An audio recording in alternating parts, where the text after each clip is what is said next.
नमस्कार दोस्तों, मैं कलीम शेख हूँ और आज मेरे साथ मैं अभी रांची में हूँ, झारखंड में, और मेरे साथ कुछ लोग हैं और आपको पता ही है कि मैं देश घूम रहा हूँ और चाय पे चर्चा कर रहा हूँ। और सवाल मेरा यही है कि चाय वाला प्राइम मिनिस्टर है और चाय वाले से सवाल कि 5 रुपए की चाय 10 रुपए में क्यों बिक रही है। तो कुछ लोग हैं चाय पे चर्चा कर रहे हैं, आइए जानते हैं देश के हालात, ये लोग क्या कहते हैं। आपका नाम क्या है? सलाम खान। अच्छा, ये बताइए कि देश में इस समय मैं आपसे बात करूंगा जो अभी मेवात में हिंसा हो गई है मेवात में और मणिपुर के अंदर मणिपुर जल रहा है और विपक्ष जो है लोकसभा में जो है अविश्वास प्रस्ताव लाया है क्योंकि प्रधानमंत्री लोकसभा में जवाब देने से भाग रहे हैं। इस पर आप क्या सोचते हैं? मैं ये कहना चाहता हूँ, ये बड़े बदनसीबी की बात है कि देश का प्रधानमंत्री मोदी है, इसको चुल्ली में पानी में डूब मरना चाहिए। ये गरीब लोग को मारता है, अब बोलता है औरत को मान सम्मान देंगे, औरत को नंगा नचवाता है और खुद विदेश घूमता है और देश का पैसा बर्बाद कर रहा है। तो शर्म आना चाहिए, इसको नैतिकता का आधार पर इस्तीफा दे देना चाहिए। देश का आप में से युवा भी हैं, बेरोजगारी जो है ये लॉकडाउन के पहले एक आंकड़ा आया था कि बेरोजगारी 45 साल के निचले रिकॉर्ड स्तर पर है। इस पर आपका क्या सोचना है? ये बीजेपी की सरकार जब से आई है 2014 के बाद से देश का जो स्थिति है बहुत ही खराब हो गया है और खास करके नोटबंदी और जीएसटी जिसके कारण और ही यहाँ का जो स्थिति है डाउन हो गया है पहले के बनिस्बत। और अभी क्या है, कोरोना काल हो गया, कोरोना काल के बाद तो और ही खराब हो गया है। बिजनेस जो था पहले 100% अभी 20% में आ गया, 80% बिजनेस इंसान का डाउन हो गया। तो इससे देश का हालात बहुत ही खराब हो गया। नहीं तो पर सरकार, अभी आपने जीएसटी की बात कही, तो जीएसटी जो है हमारे प्रधानमंत्री ने रात को 12 बजे संसद खुलवा करके और जब जीएसटी लागू किया तो उन्होंने कहा कि ये एक बहुत बड़ा ऐतिहासिक फैसला है और ये भाई साहब कह रहे हैं कि जीएसटी ने बिजनेस तबाह कर दिया। क्या आप सहमत हैं? एकदम सहमत है। कैसे? बोलिए आप। अच्छा, महंगाई पर क्या आपका प्रतिक्रिया आ रहा है? महंगाई तो दिन ब दिन बढ़ती ही जा रही है, दिन ब दिन महंगाई और बढ़ रही है। 100 रुपए का सिलेंडर आज हो गया है 1100 रुपया। आप बताइए क्या यूपीए सरकार में ऐसा ही था स्थिति देश की? नहीं था। अभी क्या कितनी महंगाई हो गई है आप देखिए। दाल कितना महंगा हो गया है, आटा कितना महंगा हो गया, तेल कितना महंगा हो गया है, सब्जी इतना महंगा, टमाटर 160 रुपए केजी बिक रहा है, मिर्चा 160 रुपए केजी बिक रहा है। ये है देश की स्थिति। अच्छा, एक और प्रजाति है अंधभक्त। जानते हैं अंधभक्त? नहीं, अंधभक्तों का कहना है कि रोजगार बहुत है लेकिन लोगों को हरामखोरी की आदत हो गई है, वो सब कुछ फ्री में सरकार से लेना चाहते हैं। इस पर आप क्या? अंधभक्त इसलिए बोल रहे ना क्योंकि अंधभक्तों को खास करके स्पेशल उसको प्रोटेक्शन दिया जा रहा है, उसे खास करके सरकार की तरफ से बढ़ावा दिया जा रहा है। एक आम आदमी को थोड़ी मिल रहा है कुछ भी। आम आदमी तो परेशान है, उसका बिजनेस खत्म हो गया है, उसका हर चीज खत्म हो गया है। कैसे उसको बोलता है कि अंधभक्त लोग की अच्छा है? तो अच्छा, एक और बात है कि अभी जो मेवात में आपने न्यूज सुना, दंगा हो रहा है? बिल्कुल सुना। उसमें 2 दिन पहले मोनू मानेसर करके जो बंदा है वो इसके पहले जो है दो आदमियों को जो है मार देता है जला करके, जुनैद को और नासिर को। हाँ, जुनैद और नासिर आप जानते ही हैं। तो अब जो है 2 दिन पहले वीडियो जारी करता है, उसके बाद दंगा हो जाता है। अब पुलिस को 5 महीने से तलाश होती है मोनू मानेसर की। तो क्या कहेंगे कि कहीं ना कहीं ये जो है पुलिस प्रशासन का फेलियर लगता है? फेलियर ही नहीं, उसका पूरा सपोर्ट है क्योंकि वो बजरंग दल से जुड़ा हुआ इंसान है। मोनू मानेसर बजरंग दल से जुड़ा हुआ है। अब बजरंग दल किसका पार्टी है, किसका संस्था है चल रहा है आपको तो पता है, ये बीजेपी और आरएसएस का ये संस्था है, ये ब्रांच है समझिए।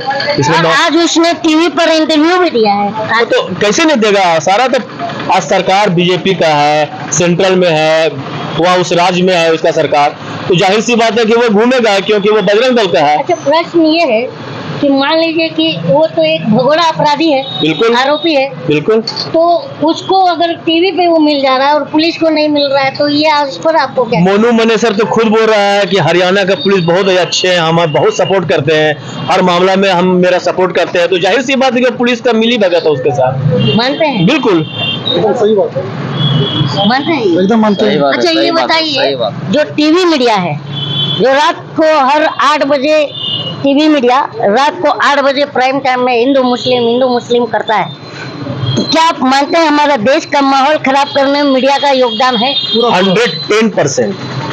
आज 24 घंटा अभी जो रेल में जो आरपीएफ का जवान जो 3 मुस्लिमों को गोली मार दिया और एक पुलिस जवान को भी मारा हाँ, गोली, हाँ। उसका स्टेटमेंट क्या था? योगी मोदी को भारत में उसका यही कहना था कि मैंने न्यूज में देखा है कि मुस्लिम लोग जो होते हैं ना, इसको जो है पाकिस्तान से कमांड किया जाता है, इसीलिए मैंने इसे गोली मारा, और हिंदुस्तान में रहना होगा तो योगी और मोदी को वोट देना होगा।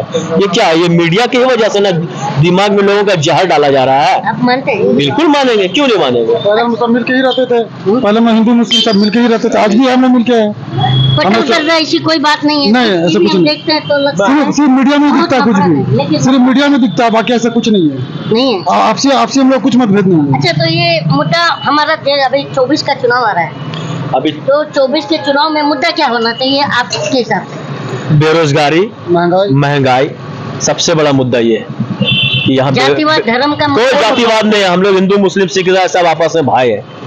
हम लोग बचपन से मिलके रहते हैं, मिलके खेलते कूदते आज बड़े हुए हैं, और हम लोग चाहते भी नहीं कि हिंदू मुस्लिम हो इस देश में। देश का अगर उन्नति करना है तो भाईचारगी को बना के रखना होगा, हिंदुस्तानी बनना होगा। और मेन मुद्दा है महंगाई, शिक्षा, बेरोजगारी। इस पे सरकार को काम करना चाहिए, चाहे कोई भी सरकार आए।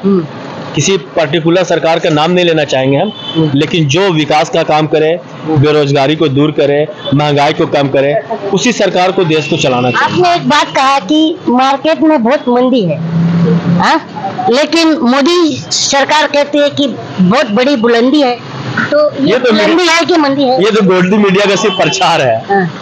आप जमीन पे आइए, जमीनी स्तर पे आइए, आपको सारा सच्चाई पता चल जाएगा कि लोगों की टीका अच्छा चाचा, प्रतिक्रिया। आप बहुत वरिष्ठ हैं, ये बताइए, आप जब भारत में राजनीति तो बहुत पहले से आप देखते आ रहे हैं, लेकिन जो इस समय भारत में राजनीति में भाषा का जो स्तर है वो थोड़ा अलग लग रहा है। अभी आपने देखा कि मनोज तिवारी जो कह रहा है कि विपक्ष नामर्द है, तो और आप देख ही रहे हैं कि इनके ही बीजेपी के बहुत नेताओं के जो भाषा का स्तर है बहुत ही गिरा हुआ लगता है। आप इस पर आपके टाइम पर मतलब 20 साल पहले की राजनीति और अभी की राजनीति में क्या फर्क देखते हैं आप? अभी बहुत गंदगी आ गई। पहले की राजनीति बहुत अच्छी थी। हम लोग भी कांग्रेस के कार्यकर्ता रहे हैं, समर्थक रहे हैं, और लालू यादव के भक्त हम लोग हैं, सोनिया गांधी, राहुल। अच्छा, आप भी अंधभक्त हैं? हम तो भाई कांग्रेस के आदमी हैं। तो अभी आपने कहा लालू यादव के भक्त हैं, हाँ। तो किसी भी नेता का अगर कोई भक्त होता है उसे अंधभक्ति कहा जाएगा, ठीक है, जो तो आप अंधभक्त हैं? हमको लालू जो यादव? बोलिए, लेकिन हम लालू यादव के भक्त हैं तो हैं। देखिए, लाख बुरा चाहिए, एक बात- हमको मारो पीटो, हम लालू उसका जान दे देंगे उसके लिए। लालू यादव हाँ, वैसा नेता वो दुनिया का नेता है। वो हिंदू मुसलमान से हट के बात करता है, गरीबों के मसीहा, और जात के बात नहीं मानता है। गरीबों के अच्छा, आप अभी झारखंड में हम खड़े हैं, तो रांची के अंदर, ये रांची झारखंड का राजधानी है, तो ये बताइए कि राजनीति में मतलब अभी 24 का लोकसभा इलेक्शन करीब है, और झारखंड क्या कहता है? झारखंड कहता है कि बस मोदी तो यहाँ पूरा साफ है, यहाँ जेएमएम में कांग्रेस का राज रहेगा। हम लोग दुआ करते हैं। क्या कहता है झारखंड भाई? इंडिया गठबंधन, झारखंड क्या कहता है? इंडिया गठबंधन, कांग्रेस का राज रहेगा। और चाचा, जरा आप चाचा से बात करेंगे इधर आइए। चाचा, आप करते क्या है? हम कंपाउंडरी करते हैं, हाँ? कंपाउंडर है। कंपाउंडर है। अच्छा, मैं आपसे ये जानना चाहूंगा, कंपाउंडर हैं आप, तो आपको पता होगा कि दवाओं के दाम जो है चुपके से सरकार ने बढ़ा दिया।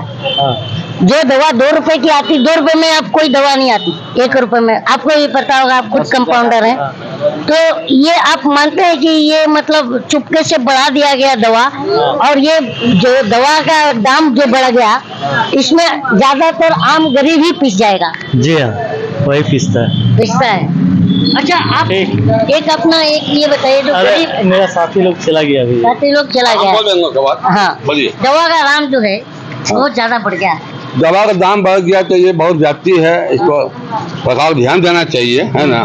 पेशेंट के लिए, मरीजों के लिए विशेष व्यवस्था किया जाए, ये बहुत अफसोस की बात है।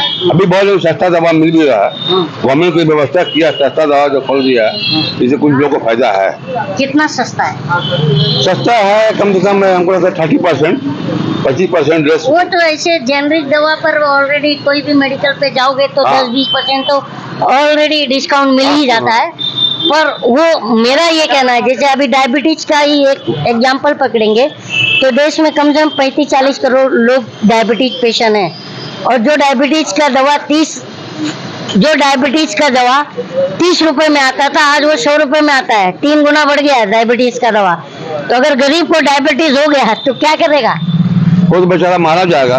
इसमें ध्यान देना चाहिए, सरकार को ध्यान देना चाहिए। मारा जाएगा। हाँ, जाहिर बात है मारा जाएगा। सरकार की व्यवस्था करे, इसको इस बात को आगे बढ़ाया जाए, मुद्दा उठाया जाए, इसको इस बात को बुलंद किया जाए, ऐसे मामला को लाया जाए। मीडिया के लोग भी साथ दें इसमें, और नेता भी जितने हैं, रहनुमा लोग हैं, समाज सेवी लोग हैं, रोड में आ जाए और बोले, सरकार को बोले, हल्ला करें। आप तो बदलाव की तरफ इशारा कर रहे हैं। हाँ। लेकिन मोदी जी कह रहे हैं कि मैं तीसरी बार जीत के आ रहा हूँ, मोदी जी आकर और तीसरी बार जीत के आऊंगा, तीसरा अर्थव्यवस्था बनाऊंगा।